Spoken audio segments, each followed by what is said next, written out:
Hello दोस्तों, कैसे आप सभी। मैं स्वागत करता हूं आपके मेरे चैनल पर जिसका नाम है लीगल पेडागोजी।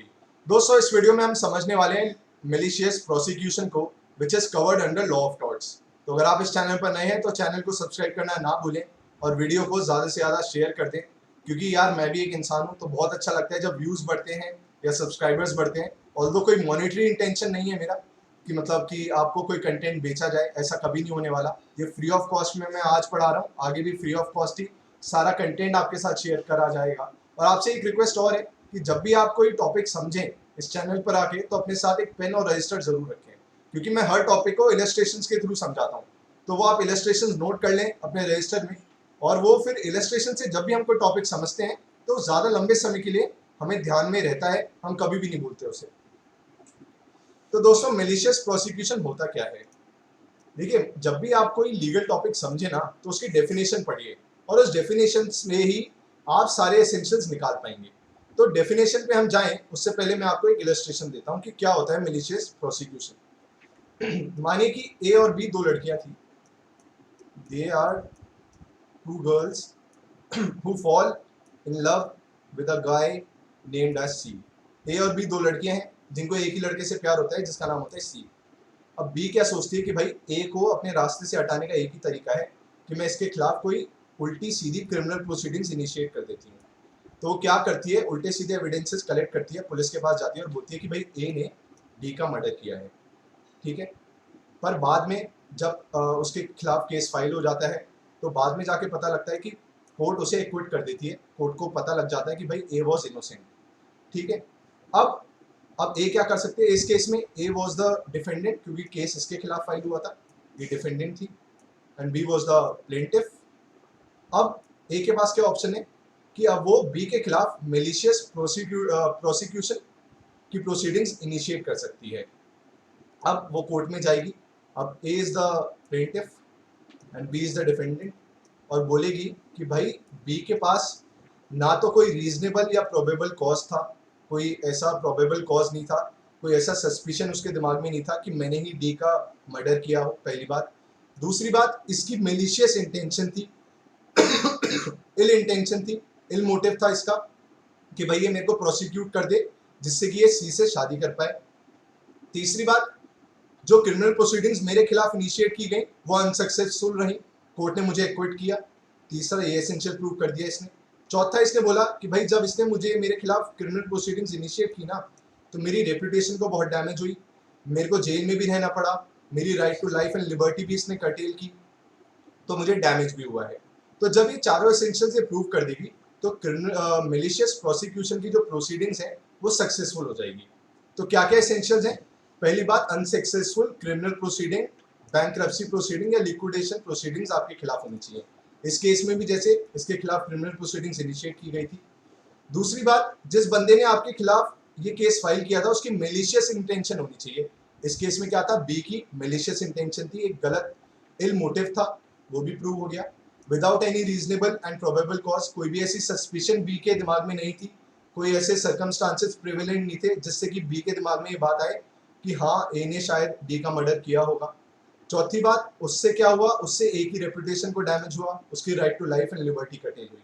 जब ये चारों एसेंशियल्स आप प्रूव कर देते हैं तो मेलिशियस प्रोसिक्यूशन का केस दूसरे वाले बंदे के खिलाफ बन जाता है। और याद रखिएगा, जो पहले केस में प्लेंटिफ होता है वो मेलिशियस प्रोसिक्यूशन के केस में डिफेंडेंट बन जाता है।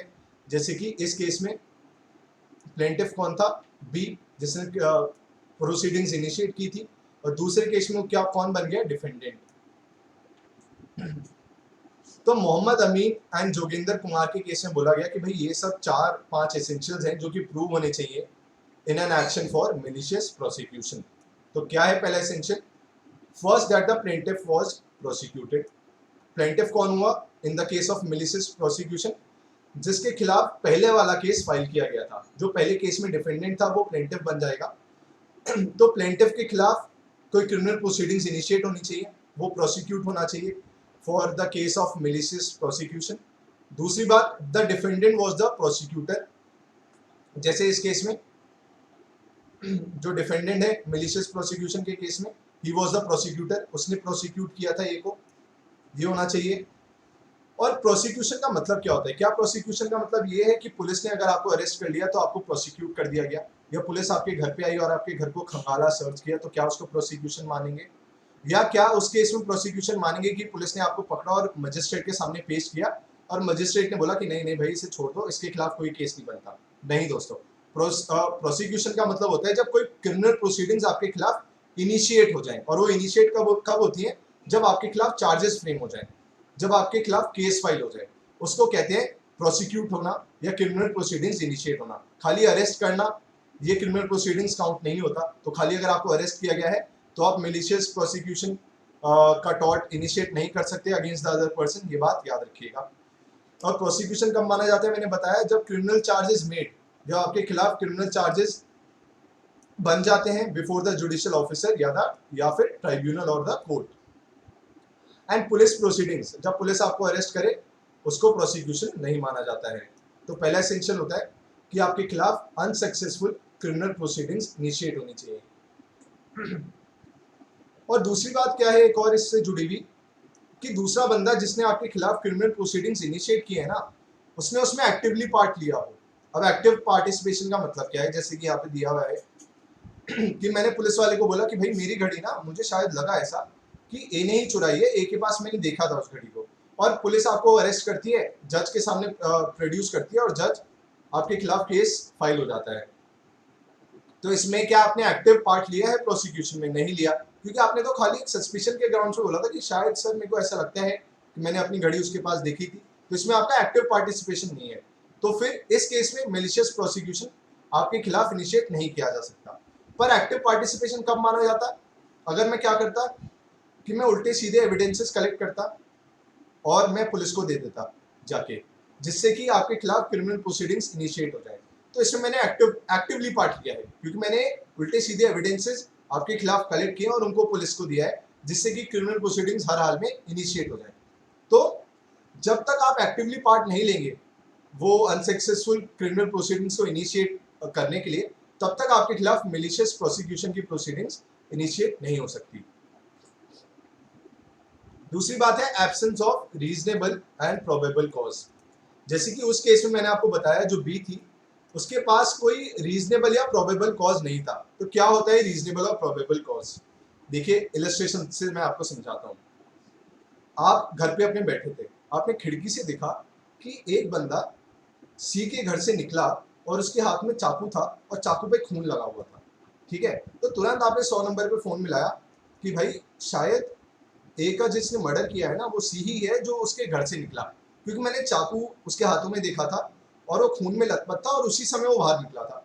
तो ये तो हो गया रीजनेबल एंड प्रोबेबल कॉज, क्योंकि सर्कमस्टांसेस ऐसे थे कि आपको ये लगा कि शायद सी ने ही मर्डर किया हो ए का। ये तो हो गया कि रीजनेबल एंड प्रोबेबल कॉज का एग्जाम्पल। वहीं अगर मैं आपको एक और इंस्टेंस दूं, एक और इलस्ट्रेशन दूं, कि भाई आपको पता है कि सी तो अपने घर पे सो रहा था उस समय, क्योंकि अभी आपसे बात हुई थी 2 मिनट पहले सी की। पर आपने क्या किया कि जैसे आपको पता लगा कि पुलिस आई है, ए का मर्डर हो गया है, आपने पुलिस को बोल दिया अरे सर शायद सी ने ही इसका मर्डर किया होगा, क्योंकि इसके और इसके बीच में ना लड़ाई हुई थी आज से 1 साल पहले। तो कोई रीजनेबल एंड प्रोबेबल कॉज तो है ही नहीं आपके पास, आपने तो उठा के ऐसी कुछ भी बोल दिए बेतुकी बात। कोई प्रूडेंट मैन ऐसा बोल ही नहीं सकता, क्योंकि आपने कुछ देखा थोड़ी है जिसकी वजह से आपके दिमाग में सस्पिशन क्रिएट हुई हो, क्योंकि आपको पता था कि उस समय तो सी अपने घर पे सो रहा था, क्योंकि 2 मिनट पहले ही आपने उससे बात की है। तो ये हो गया absence of reasonable and probable cause का एग्जांपल। तो जब भी आप कुछ क्रिमिनल प्रोसीडिंग्स एक के खिलाफ इनिशिएट करते हैं और कोई भी ऐसे सर्कमस्टांसेस नहीं होते जो आपके दिमाग में सस्पिशन क्रिएट करें, या आपके पास कोई रीजनेबल और प्रोबेबल कॉज हो और उसके बावजूद भी आप क्रिमिनल प्रोसीडिंग्स इनिशिएट कर दें और वो अनसक्सेसफुल हो जाए, जिसमें वो बंदा एक्विट हो जाए, तो अब इस केस में वो बंदा आपके खिलाफ मिलिशियस प्रोसिक्यूशन के टॉर्ट को इनिशिएट कर सकता है। तीसरा एसेंशियल है मैलिस, इल इंटेंशन, इल मोटिव होना चाहिए। तो मिलिशियस प्रोसिक्यूशन का टॉर्ट आपके खिलाफ कब बनेगा? जब आपने पहली बार जो उसे प्रोसिक्यूट किया था ना, तो आपकी कोई इल इंटेंशन थी। जैसे उस केस में बी की इंटेंशन क्या थी कि भाई सी से मैं तभी शादी कर पाऊंगी जब ए को इसके रास्ते से हटा दूं। तो उसका इल मोटिव, इल इंटेंशन क्या था कि भाई ए को कैसे भी अरेस्ट करवाओ, ए जेल में जाए, जिससे कि मैं सी से शादी कर पाऊं। तो इसमें आपका इल इंटेंशन, इल मोटिव था। पर इसका मतलब एक और आपको बात बताऊं कि अगर रीजनेबल और प्रोबेबल कॉज एब्सेंट है तो इसका मतलब ये नहीं है कि मैलिस प्रेजेंट हो। और वैसे ही अगर मैलिस प्रेजेंट है तो इसका मतलब ये नहीं है कि रीजनेबल एंड प्रोबेबल कॉज भी जुड़ा हुआ हो। They are absence of reasonable and probable cause does not imply presence of malice and neither vice versa. ये बात याद रखिएगा। मैलिस का मतलब होता है इल इंटेंशन, इल मोटिव, कि उसके पीछे आपकी वजह क्या है, आपका मोटिव क्या था। चौथा एक और एसेंशियल है फॉर मेलिशियस प्रोसिक्यूशन की termination of proceedings in favour of plaintiff. जैसे कि ए के केस में ए को एक्विट कर दिया गया, बाद में पता लगा कि ए तो बेगुनाह था, ए ने कोई भी अपराध नहीं किया था। तो मेलिशियस प्रोसिक्यूशन ए तभी इनिशिएट कर सकता है बी के खिलाफ जब उसे एक्विट कर दिया जाए। बाय चांस वो कन्विक्ट हो गया, हाँ ये कोर्ट ने बोल दिया कि हाँ भाई तूने किया था ये मर्डर, तो उस केस में फिर वो बी के खिलाफ मेलिशियस प्रोसिक्यूशन इनिशिएट नहीं कर सकता। वो तभी कर सकता है जब उसको बाइज्जत बरी कर दिया जाए। अगर वो कन्विक्ट हो गया तो मेलिशियस प्रोसिक्यूशन का टॉर्ट वो नहीं फाइल कर सकता अगेंस्ट बी। और वहीं अगर ये माने कि ट्रायल कोर्ट, निचली अदालत जो ट्रायल कोर्ट होता है, उसने तो माना कि हाँ ए ने मर्डर किया है, पर जब वो बात गई सेशन कोर्ट में, जब वो बात गई सेशन कोर्ट में, तो सेशन कोर्ट ने बोला, उसे एक्विट कर दिया और बोला नहीं नहीं ये मर्डर ए ने किया ही नहीं है। तो इस केस में क्या ए मेलिशियस प्रोसिक्यूशन इनिशिएट कर सकता है, जबकि ट्रायल कोर्ट ने जो पहला कोर्ट था उसने तो उसे मर्डर के लिए सजा दे दी थी। तो दोस्तों हाँ कर सकता है, क्योंकि जब अपील फाइल हुई तो फाइनल डिसीजन क्या आया कि नहीं भाई A was innocent, he has been acquitted. तो जैसे ही वो एक्विट होता है और पता लगता है कि he was innocent, he can initiate the criminal proceedings. Although पहले कोर्ट ने उसे माना था कि उसने ही मर्डर किया है, पर अपील में क्या हुआ कि नहीं ये पता लगा कि he was innocent and he was acquitted. तो जैसे ही एक्विट करेगी कोर्ट तो वो मेलिशियस प्रोसिक्यूशन का टॉर्ट उसके खिलाफ डाल सकता है, provided the other essentials are fulfilled. तो ये कह रहा है हमारा सेकंड पॉइंट। अगला पॉइंट क्या कह रहा है कि मानिए कि ए ने बी को प्रोसिक्यूट किया है मर्डर के लिए, ठीक है, मर्डर के लिए इसको प्रोसिक्यूट किया था, पर मर्डर में तो उसको एक्विट कर दिया गया, बोला नहीं भाई इसने कुछ मर्डर तो नहीं किया है, पर चोरी के लिए जो कि उससे जुड़ा हुआ था, पर चोरी के लिए उसको सजा दे दी गई। तो क्या इस केस में वो मर्डर के लिए इसके खिलाफ मेलिशियस प्रोसिक्यूशन की प्रोसीडिंग्स इनिशिएट कर सकता है? तो हाँ दोस्तों, अगर मर्डर के लिए उसके खिलाफ क्रिमिनल प्रोसीडिंग्स इनिशिएट की गई थी, पर उसको लेसर ऑफेंस के लिए सजा दी गई है, थेफ्ट के लिए, तो वो मर्डर के लिए तो उसके खिलाफ मेलिशियस प्रोसिक्यूशन की प्रोसीडिंग्स इनिशिएट कर ही सकता है। वो कहता है third point, when the plaintiff is acquitted of the offence for which he was prosecuted but is convicted for a lesser offence. जैसे कि केस तो फाइल किया गया था मर्डर के लिए, पर मर्डर के लिए उसको इनोसेंट माना गया, पर थेफ्ट के लिए उसे सजा दी गई।